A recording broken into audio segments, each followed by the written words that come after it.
Hey there, welcome back to What's Your Take?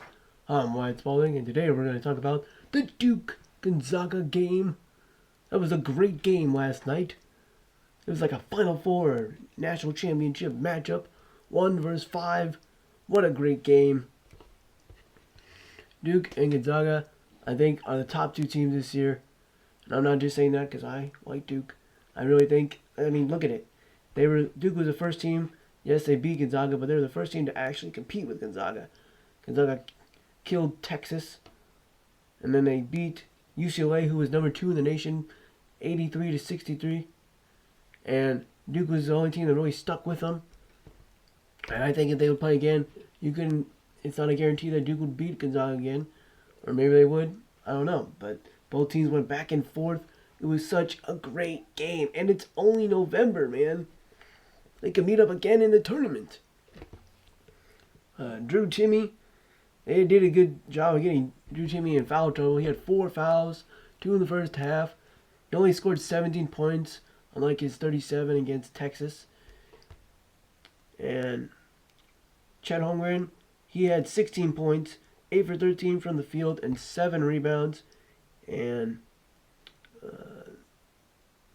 7 rebounds. He had 3 personal fouls, so we got him, and Duke got Chet Holmgren in foul trouble as well.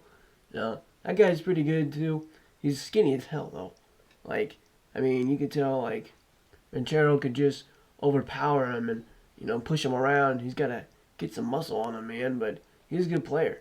He's really good at defensively around the rim, blocking shots, can handle the ball like a guard. So it's crazy. He's like 7'1" or 7'2" or whatever. But he's good. Him and Timme will be nice in the NBA. And then Bolton, the guard for Gonzaga, he went 6 for 12. He had 15 points, 13 points in the first half. He's actually my favorite player. Bolton is on Gonzaga. He's a great guard that can get guys over, make good passes. He's a shooter. So Duke did a good job at holding him to only like 2 points in the second half. Because in the first half, he was making plays, scoring the ball. On the Duke side, obviously, Pablo Venchero played 30 minutes, shot 8 for 17 from the field, 3 for 8 for 3-pointers, 5 rebounds, 2 assists, had 2 fouls, and scored 21 points, 20 of them in the first half. He was on fire in the first half. Nobody could stop him. He could have gone for 40. They were at 40, and he already had 20 points. He had half their points already. I know this because I also got up this morning and rewatched the game this morning. And, he could have had a huge game, but the cramps, man, he cramped up, and he was out for quite a while in the second half. And that's when Gonzaga started to make their run. Drew Timme and them started getting a good motion and get things going. But there are several players that stepped up for the Blue Devils. Like Wendell Moore Jr. played 38 minutes, shot 6 for 10 from the field, made 1 3, 6 rebounds, 6 assists, and scored 20 points. And he's a junior. No one's talking about Wendell Moore because he's a junior. And juniors aren't good. Yeah, blah, blah, blah. We gotta talk about freshmen all the time. Dude, this guy is good. He was good when he came in. He was just a role player his first 2 years because he's an underclassman. But now he's an upperclassman. He can be a leader for the team. And he scored 20 points. He's like a key part to this Duke basketball team, man. So he really stepped up for the Blue Devils. And another guy who did not play much last year until kind of the end. But Mark Williams for Duke played 28 minutes, 8 for 9 from the field, 9 rebounds, and 17 points. He had 4 fouls. He's a post, and Timme was getting him in foul trouble. He had a block by Drew Timme, which I thought was all ball, but they called a foul on, or whatever. But he has really stepped up. I watched him in the scrimmage last year when he was like a freshman, and I thought he was really good. I thought he was going to play a lot last year, but he didn't. And now he's in the starting lineup, and he's looking really well. He's looking really good. And so Duke and Gonzaga, man, I think these are the 2 best teams in the country right now. If they play again, I think it's still a toss-up of who would win. So, what such a great game, man. It was awesome to see this game, especially at the beginning of the season when it's just all non-conference, and it used to be like they'd play like all these crappy non-conference games, and you'd have to wait till January for some real basketball and college basketball when they got to conference. But this is why we need more games like these. We want to see the top teams from different conferences go up against each other so we can get that Final Four matchup at the beginning of the season and not have to wait till the end of the season. So, again, such a great game. Let's see the team stats here. So, field goal wise, Gonzaga went 34 for 64. Duke went 31 for 67. So Gonzaga actually shot better. Shot 53% from the field, and Duke shot 46. But 3-pointers, Duke barely shot a little better. Gonzaga went 6 for 21. Duke 7 for 23. So 30% for Duke and 29% for Gonzaga.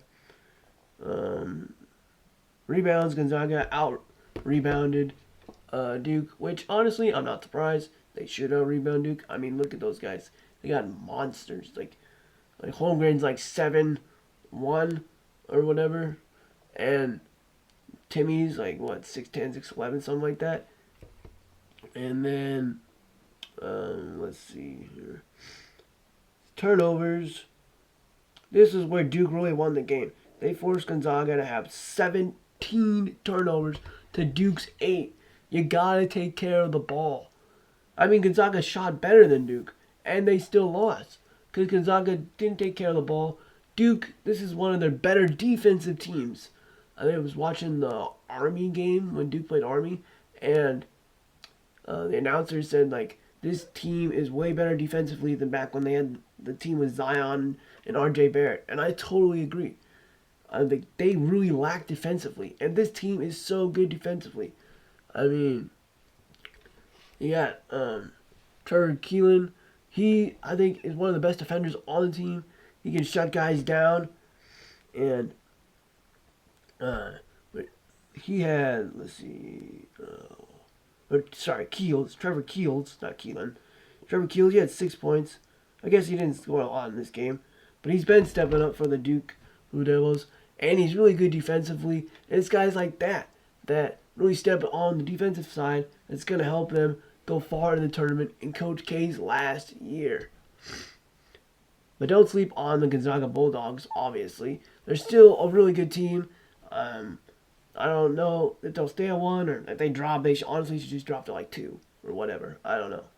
But this team is so good. It doesn't look like they lost a lot of guys. They lost some guys last year, but they look like they picked up right where they left off.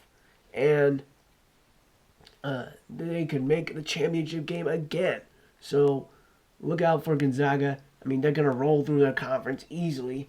Wish they were like in the Big East or something like that so they could play more competitive teams. But all in all, such a great game. Oh, another guy that played well for Gonzaga was Julian Startworth. He had 20 points. He really stepped up. He shot 8 for 16, 3 for 7 from the 3-point line, 10 rebounds. So he had a double-double, 20 points and 10 rebounds. So, I mean, Gonzaga, they have all these guys, and so does Duke. And these, honestly, 2 best teams in the nation, I think, right now. Best game of the year so far. So, can't wait to see what else college basketball has in store for us. Maybe more games like the Duke-Gonzaga game. Will we see Duke and Gonzaga in the Final Four?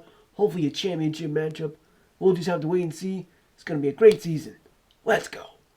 Thanks for watching. What's your take?